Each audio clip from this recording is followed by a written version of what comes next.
pada kamu. Hati kami terbuka lebar-lebar bagi kamu. Dan bagi kamu ada tempat yang luas dalam hati kami.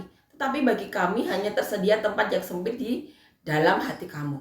Maka sekarang supaya timbal balik, aku berkata seperti kepada anak-anakku. Bukalah hati kamu selebar-lebarnya. Janganlah kamu merupakan pasangan yang tidak seimbang dengan orang-orang yang tak percaya. Sebab persamaan apakah terdapat antara kebenaran dan kedurhakaan? Atau bagaimanakah terang dapat bersatu dengan gelap? Persamaan apakah yang terdapat antara Kristus dan Belial? Apakah bagian bersama orang-orang yang percaya dengan orang-orang tak percaya? Apakah hubungan bait Allah dengan berhala? Karena kita adalah bait dari Allah yang hidup menurut firman Allah ini. Aku akan diam bersama-sama dengan mereka dan hidup di tengah-tengah mereka. Dan aku akan menjadi Allah mereka, dan mereka akan menjadi umatku. Sebab itu keluarlah kamu dari antara mereka, dan pisahkanlah dirimu dari mereka. Firman Tuhan, dan janganlah menjamah apa yang najis, maka aku akan menerima kamu, dan aku akan menjadi bapamu, dan kamu akan menjadi anak-anakku laki-laki dan anak-anakku perempuan. Demikianlah firman Tuhan yang maha kuasa. Saudara-saudaraku yang kekasih, karena kita sekarang memiliki janji-janji itu, marilah kita menyucikan diri kita dari semua pencemaran jasmani dan rohani, dan dengan demikian menyempurnakan kekudusan kita dalam takut akan Allah. Di sini Paulus mengajarkan jangan ada noda kekafiran, karena kita adalah bait Allah yang hidup. Di sini ada firman Allah yang mengatakan, aku diam bersama-sama dengan mereka dan hidup di tengah-tengah mereka. Aku akan menjadi Allah mereka dan mereka akan menjadi umatku. Jadi Allah itu ada di tengah-tengah kita. Kita itu bait Allah yang kudus. Jadi Paulus mengatakan jangan ada noda kekafiran.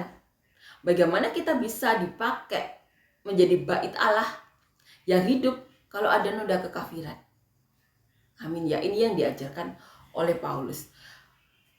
Manusia saat menerima hukum Taurat ya, sebelumnya banyak melakukan dosa.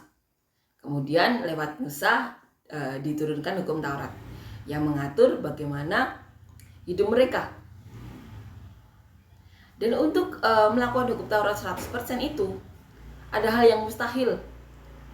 Karena di hukum Taurat kita tahu, mengingini milik orang lain aja itu dosa. Mengingini milik orang lain itu dosa. Belum lagi kalau kita tidak menghormati orang tua itu dosa. Kita tahu hukuman dosa adalah maut. Jangan ada Allah lain, jangan ada ilah lain di hadapanmu. Kita tahu dari dulu sampai sekarang tuh banyak orang yang menyembah berhala. Itu dosa, dan kita tahu hukum dosa itu maut. Amin ya. Amin. Jadi pentingnya kita tahu itu. Allah sampai mengirimkan anaknya yang tunggal untuk menebus dosa kita. Paulus di sini sampai mengajarkan jangan ada lagi noda kekafiran, jangan ada lagi. Amin ya. Dikatakan juga, janganlah kamu merupakan pasangan yang tidak seimbang dengan orang-orang yang tak percaya. Sebab persamaan apakah yang terdapat antara kebenaran dan kedurhakaan, atau bagaimanakah terang dapat bersatu dengan gelap? Persamaan apakah yang terdapat antara Kristus dan Belial? Apakah bagian bersama-sama orang percaya dengan tak percaya? Jadi di sini Paulus mengajarkan, jangan diri kita merupakan pasangan yang tidak seimbang dengan orang-orang yang tak percaya. Kita tahu jemaat Korintus dulunya adalah orang yang tidak percaya kepada Tuhan.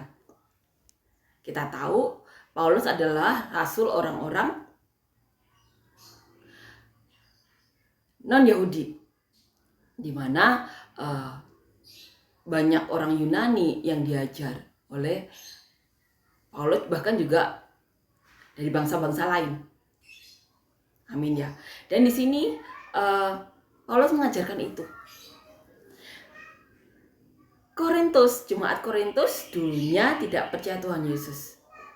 Kemudian diajar oleh Paulus percaya Tuhan Yesus. Tetapi Paulus tetap mengajar mereka untuk mencari pasangan yang seimbang.